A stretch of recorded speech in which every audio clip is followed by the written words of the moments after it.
guys, bersama saya lagi dalam Alright Napa Channel. Sekali lagi sahabat-sahabat semua, saya mau membawakan anda satu pencerahan, pendedahan yang begitu panas ya daripada Brother Iswardi ya, dan juga isu-isu semasa sebenarnya. Karena kita tahu hari ini semakin ramai ya geng-geng daripada pembangkang ini meroyan, ada yang masuk penjara, ada yang dipenjarakan, ada yang mau menyaman dan sebagainya. Jadi hari ini sahabat semua, antara perkara yang menarik ya untuk kita dengar ya daripada Brother Iswardi berkaitan dengan ustadz yang dipenjara dan didenda Rp8.000.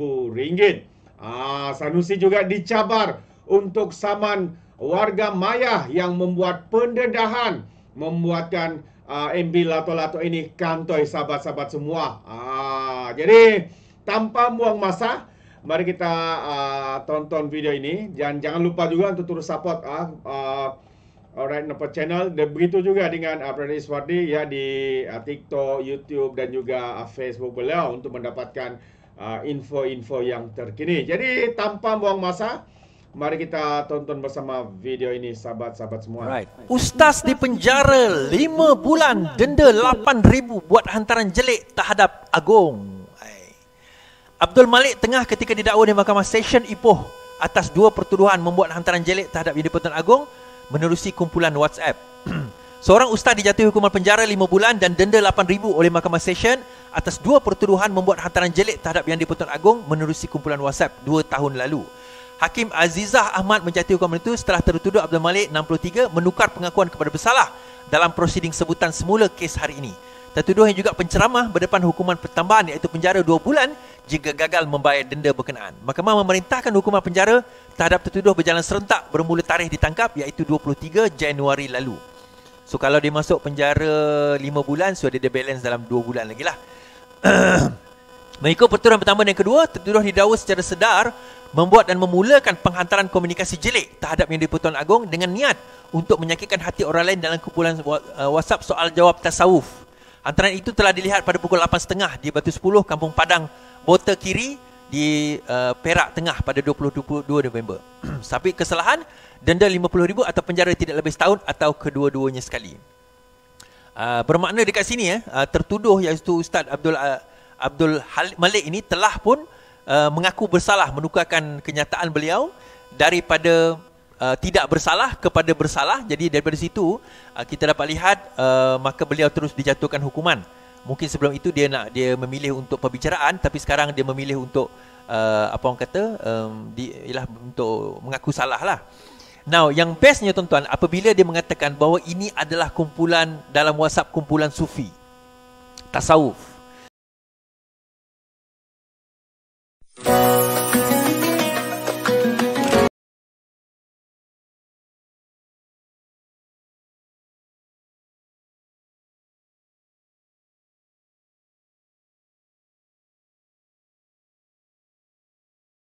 Kalau kita tengok tasawuf ni tuan-tuan, tasawuf ni sebenarnya adalah satu kumpulan yang sepatutnya mempunyai akhlak yang tinggi. Dia ada disiplin dia yang tinggi. Dia ada pembersihan jiwa, tazkiyatun nafs dia yang tinggi. Dan dilihat sebenarnya kumpulan tasawuf ini sepatutnya menjadi satu medan membentuk jiwa. Tetapi sebaliknya kumpulan itu dilihat menjadi, ataupun WhatsApp itulah, bukan seluruh orang di dalam WhatsApp tersebut yang bersalah inilah dilihat menggunakan kesempatan itu untuk menghantar hantaran jelik terhadap Yang di-Pertuan Agong sehingga menyebabkan beliau dipenjarakan. Nah, kalau kita tengok Januari, apa sebab dia? Antaranya adalah stokin lah. Saya tak tahu sama ada isu stokin ataupun isu lain. Tapi pada masa itu ramai yang menghantar dan juga posting di sosial media berkenaan dengan perkara-perkara yang jelek. Cuma di sosial media, terutama Facebook, mereka banyak menggunakan kata-kata ataupun nama-nama palsu. Jadi bila mereka menggunakan nama-nama palsu, benda tu tak kena lah. Tapi ustaz ni sebab ada nombor telefon kat situ, itu yang dia kantoi tu. Jadi yang lain tu tuan-tuan, sebenarnya apa tujuan dia? Dia more kepada nak memporak-perandakan negara kita. Itu je tujuan utama dia. Memporak-perandakan negara kita sebab dia tak ada modal lagi nak kenakan kita tuan-tuan. Dia tak ada modal lagi nak kenakan kita. Saya terbaca ada satu posting tadi tu. Dulu beria-ia berguling-guling atas tanah lawan GST. Sebab saya tengok yang post tu orang PAS. Dia tak tahu ke pada tahun 2014 tu yang lawan GST tu termasuklah orang PAS. Termasuklah pemimpin-pemimpin PAS. Termasuk yang berarak sekali buat ceramah tu orang-orang PAS lah. Saya pelik.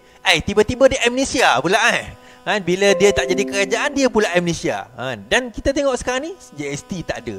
So dalam masa yang sama, kenapa perkara ini berlaku dalam hantaran-hantaran jelek?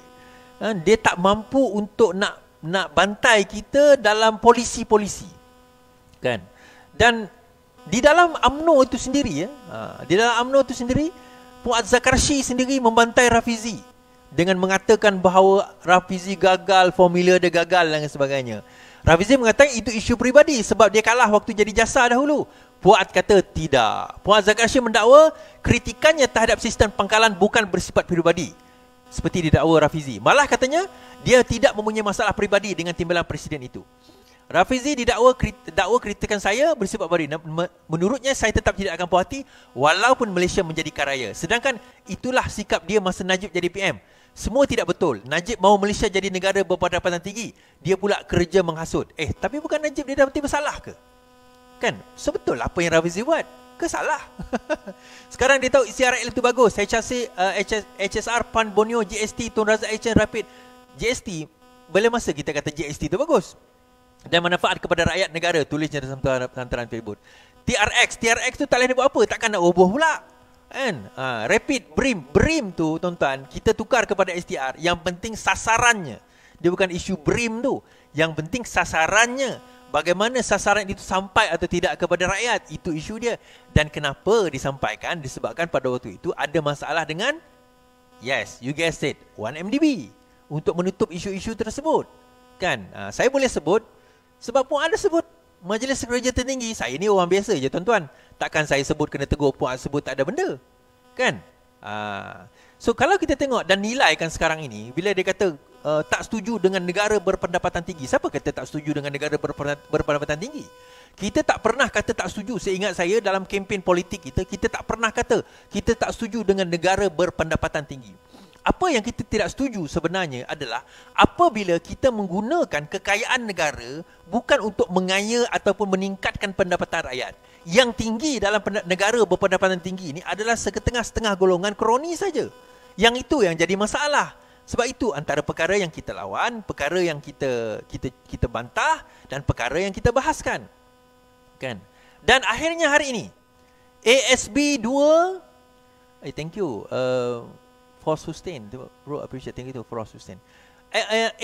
ASB 2 agih pendapatan 5.25 sen seunit, ASM 4.75 sen seunit. ASB hari ini, ASNB dan juga PNB mengumumkan pengagihan 5.25 sen seunit bagi Amanah Saham Bumiputera dan Amanah Saham Bumiputera 2 pada 31 Mac 2024.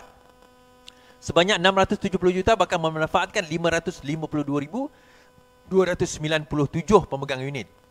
Mereka juga mengumumkan pendapatan 4.75 sen bernilai 1.33 bilion untuk Amanah Saham Malaysia bagi tahun keuangan yang memanfaatkan 699,807 pemegang unit. Kedua-duanya memperoleh pendapatan menerusi pendapatan terrealisasi dan dividen daripada pelaburan domestik dan antarabangsa, dia kata. PNB berkata pengagihan pendapatan adalah bersamaan dengan jumlah pulangan masing-masing yang sebanyak 5.25 dan 4.75%.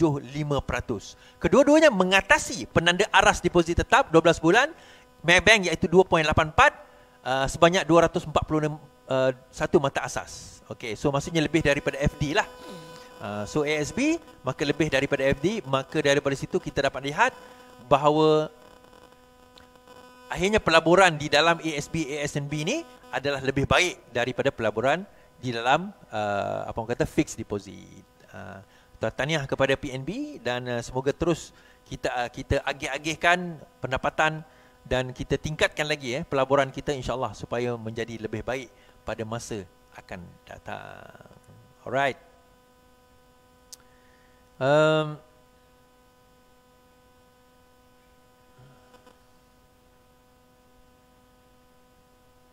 Okay.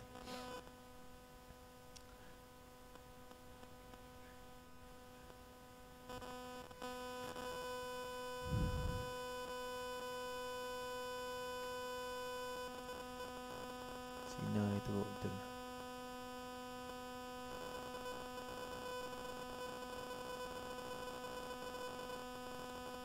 KKM siasat dakwaan pesakit meninggal dunia akibat kegagalan ventilator.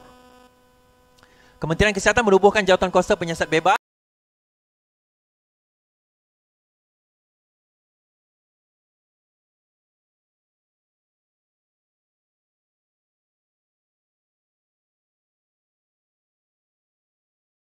meninggal dunia dan seorang lagi mati otak di Hospital KL kerana pada kira-kira September tahun kepada postmortem. Keadaan Padang menjadi perdebatan hangat. Itu hal dia orang. Dan benda ini ni masalah di dalam sistem yang dihadapi oleh di bazar ini. Sebaliknya saya bertanya kepada dia, Ustaz. Sebelum wartawan Malaysia Kini tanya, saya tanya dulu, Ustaz. Ada jumpa Najib tak? Ustaz Manji kata, ada. Saya ada jumpa Najib, dia kata. Saya ada jumpa Najib dalam penjara. Siapa yang kata Najib tak dalam penjara tu tak betul lah. Najib memang ada dalam penjara, dia kata. Cuma, of course, Najib ada sel yang special. Yang tu saya tak pelik dan saya tak kisah. Dia ada special. Tetapi yang ni bukan special. Yang ni sangat special. Nah, sangat special itu sama ada saya boleh cerita atau tidak. Itu terpulang Ustaz esok hari lah. Temu ramah saya dengan Ustaz esok hari. Sama Ustaz nak cerita atau tidak, itu terpulang pada Ustaz. Tetapi apa yang saya boleh kata, sangat special. Okey. Kita dengar apa yang Ustaz kita lihat, baca. Sebelum ini segelintir pihak menimbulkan spekulasi bahawa bekas Perdana Menteri Najib Razak sebenarnya tidak pun menjalani hukuman di penjara. Ini kerana menurut mereka tidak ada gambar yang dapat membuktikan perkara tersebut.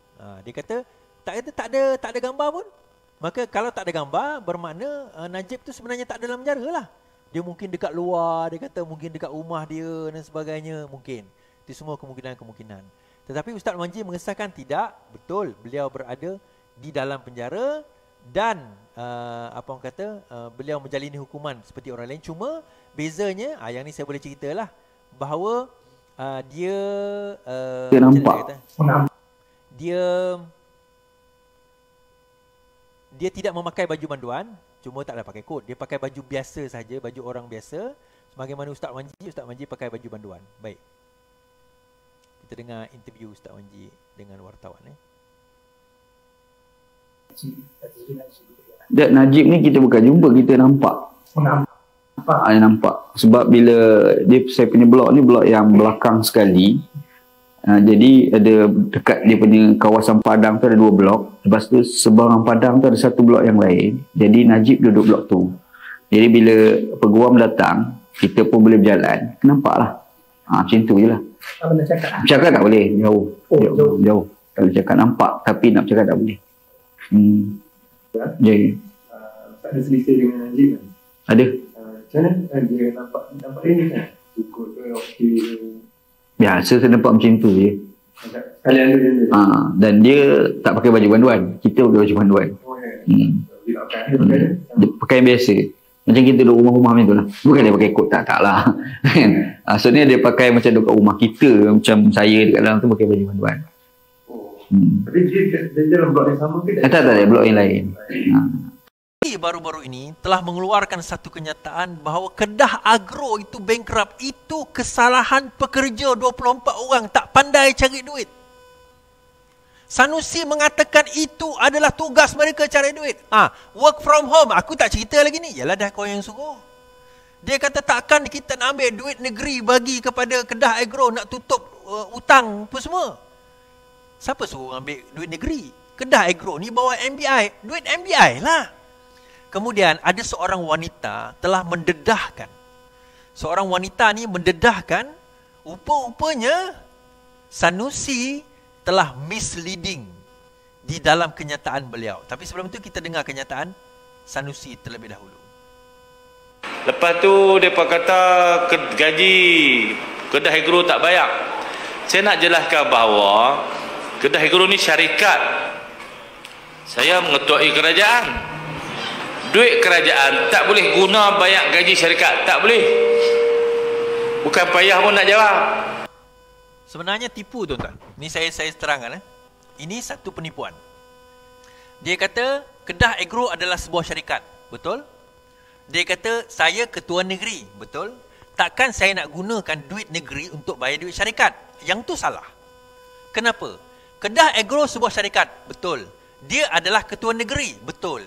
Tetapi dalam masa yang sama juga, dia adalah pengurusi kepada MBI, Menteri Besar Incorporated Kedah, yang juga merupakan siapa dia? MBI ni adalah syarikat yang menjadi penaung ataupun parent kepada Kedah Agro.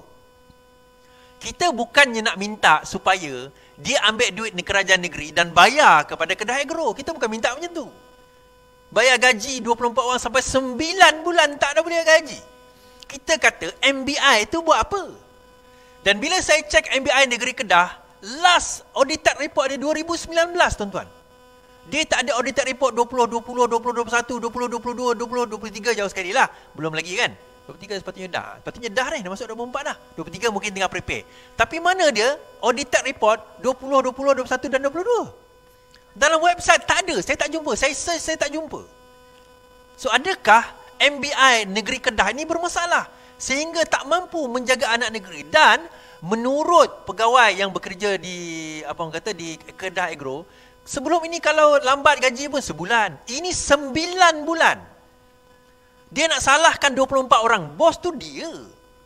Kedah Agro tu bawah dia. Takkan dia tak nak bertanggungjawab dalam isu Kedah Agro? Okay, kita dengar lagi. Duit kerajaan, duit orang ramai. Duit pembayar cukai. Cukai tanah, cukai apa ni. Saya tak boleh guna duit kerajaan bayar gaji orang kerja syarikat. Tak kira syarikat apa pun. Saya tak boleh guna duit tu bayar gaji orang main bola. Tak boleh. Ini dipanggil tata kelola. Yang mereka duk cakap tata kelola. Bila kita buat, mereka marah. Tak boleh guna duit kerajaan, duit yang kita kutip daripada orang ramai, pergi bayar gaji syarikat yang tak ada dalam payroll kerajaan. Tak boleh. Belum pernah lagi sejak syarikat tu pinjam duit daripada kerajaan. Boleh? Bila jadi isu tu, saya bukan tahu. Dia hantar memorandum, baca-baca, oh tak dapat gaji. Lama-lama dia buat apa? Mereka work from home sejak bulan Ogos tahun sudah. Work from home. Macam mana nak dapat duit? Kerja pada rumah. Tapi Kedah Agro ni pertanian. Mana ada orang kerja pertanian duduk rumah? Mana ada orang kerja pertanian duduk rumah? Okey, kita tanya. Siapa yang bagi arahan kepada dia untuk kerja di rumah? Dia kata boleh buat pinjaman. Boleh buat pinjaman. Dari Kedah Agro boleh pinjam dari kerajaan negeri. Yang tu boleh. Tapi nak bagi tak boleh. Itu saya setuju. Saya tak menafikan. Soalan saya, dia adalah Menteri Besar Kerajaan Negeri. Dalam masa sama, dia juga adalah pengurusi kepada Menteri Besar Incorporated, sebuah syarikat yang di bawahnya Kedah Agro. Soalan kita, takkan kau dapat memorandum, oh tak bayar gaji. Habis kau buat apa? Kau adalah Menteri Besar sebuah negeri. Dalam masa sama, kau juga adalah pengurusi kepada, mungkin presiden, pengurusi, lah, kepada sebuah syarikat. Dan tak boleh lepas tangan, tuan-tuan, dapat allowance. Ingat free ke? Dia jadi pengurusi ni free ke, tuan-tuan? Ingat tak isu Belfire ke apa dulu? Yang dia dapat daripada Kedah, salah satu syarikat Kedah. Itu perks dia sebagai chairman. Dapat kereta mewah. Kan perks dia sebagai chairman. Takkan chairman gaji ambil, kereta ambil, mewah semua ambil, tapi hal-hal pekerja tak nak ambil tahu. Oh, tak bayar gaji. Oh, kenapa kerja daripada rumah? Senang jawapan. So dia lupa ke bahawa sebenarnya siapa yang bertanggungjawab dalam isu sebegini? Dia lah yang bertanggungjawab. Dia nak tunding jari pada siapa? Dia nak tunding jari pada pekerja, decision maker. Siapa yang buat decision making? Siapa yang buat keputusan di dalam syarikat? Kita tanya, siapa buat keputusan? Yang 24 orang ni ke dia? Of course, dia sebagai orang paling tinggi, dia ada final say. Dia kata CEO is CEO. Yelah, CEO pun menjawab dengan dia. Tuan-tuan, saya nak tanya, CEO menjawab kepada siapa? Board jawab kepada siapa? kepada parent company. Parent company siapa punya? Dia lah. Nama pun MBI, Menteri Besar Incorporated. Kan? Syarikat diperbadankan Menteri Besar. So, perempuan ini, ada seorang wanita ni, dia menulis satu artikel. Nama wanita ni Zuraini Abdul Ghani. Too much, dia kata 4 hari lepas. Waktu Kedah Agro Industries, Hangpa nak buat Kedah Agro Group of Companies. Masa Kedah Agro Industries, Hangpa nak buat Kedah Agro Group of Companies. Overhead tak sampai 20,000 sebulan. Disebabkan Hangpa disebabkan Hangpa jadi dekat 100,000 sebulan. Mula-mula Kedah Agro Company, Kedah Agro Industries ni 20,000 je dia punya overhead. Tapi sebab dia nak jadi besar kononnya, dia jadi 100,000. Kedah Agro ada income, tapi MBI ambil Kedah Agro ada staff, MBI curi staff. Hampa lantik CEO dari kalangan Hampa yang asyik bazirkan duit rakyat. At last, staff pula yang salah. Mana tanggungjawab management? Takkan hang bodoh sangat. Staff 24 orang tu ada kuasa ke buat decision making. Dulu hang fitnah dan hasut almarhum Ustaz Azizan. Hari ini hang jatuhkan maruah staf Kedah Agro untuk tatapan satu dunia. Tahniah Sanusi.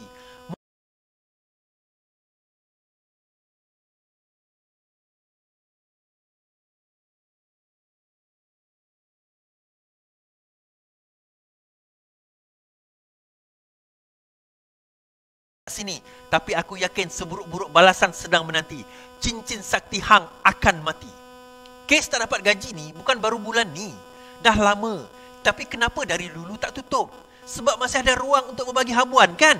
Macam hang berbagi balak dulu. Balik Mekah terajang orang begitu. Kalau staf tak report, mustahil hang nak tutup, betul tak?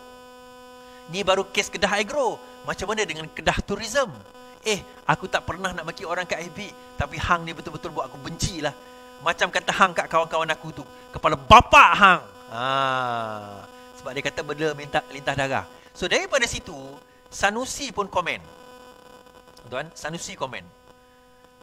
Jumpa dah tukang reka cerita karut sejak berbelasan tahun. Ni saya share. Ni Sanusi komen. Dia bersembunyi di sebalik muka manis. Okey, jom tengok dia boleh pertahankan atau tidak tuduhan keterlaluan. See you in court. Sila duduk, jangan lari. Okey. Apa Zuraini jawab? Zuraini kata, belasan tahun tak sembunyi mana pun Sanusi oi. Dok guna akaun ni lah, bukan fake account. Hang baru sedar ke kewujudan akaun ni? Yang post ni Sanusi ke admin dia? Kan dia tanya, yang post ni Sanusi ke admin dia? Dia kata nak saman. Tak kentak, kita tak takut. See you in court. Ya, dia berapa kali dah kata nak saman orang kan? Tapi saya menariklah nak baca komen dekat bawah ni tuan-tuan. Alright guys, so itu dia. Geram nampaknya Sanusi ya apabila seorang wanita ini membuat pendedahan ya berkaitan dengan masalah MBI ini, Kedah Agro ini, sahabat-sahabat semua. Nampaknya beranikah Sanusi menyaman ya warga maya tersebut, atau itu hanya gertakan yang dibuat oleh geng-geng yang suka sangat putar fakta ini, sahabat-sahabat semua. Ya, jadi kita tahu seperti mana yang didedahkan oleh Brother Iswadi bahawa apa yang dikatakan oleh Sanusi itu sebenarnya adalah satu penipuan. Syarikat ini ya memang syarikat, tapi dia syarikat di bawah MBI, dipengurusikan sendiri oleh Menteri Besar, sahabat-sahabat semua. Jadi segala putar belit itu saya percaya ini kepakaran ya ahli-ahli ataupun pemimpin-pemimpin daripada parti PAS untuk memperbodohkan orang dan sebagainya. Apa pandangan anda sahabat semua? Anda boleh berikan komen di dalam ruangan komen. Terima kasih. Izinkan saya untuk mengundurkan diri, dan seperti biasa peribahasa mengatakan tak apapun kangkap 2 ton keinginan. Dalam bahasa Melayanya, tebuk dada, tanya selera. Sekian saja daripada Orang Dapat Channel. Kita berjumpa lagi. Bye-bye.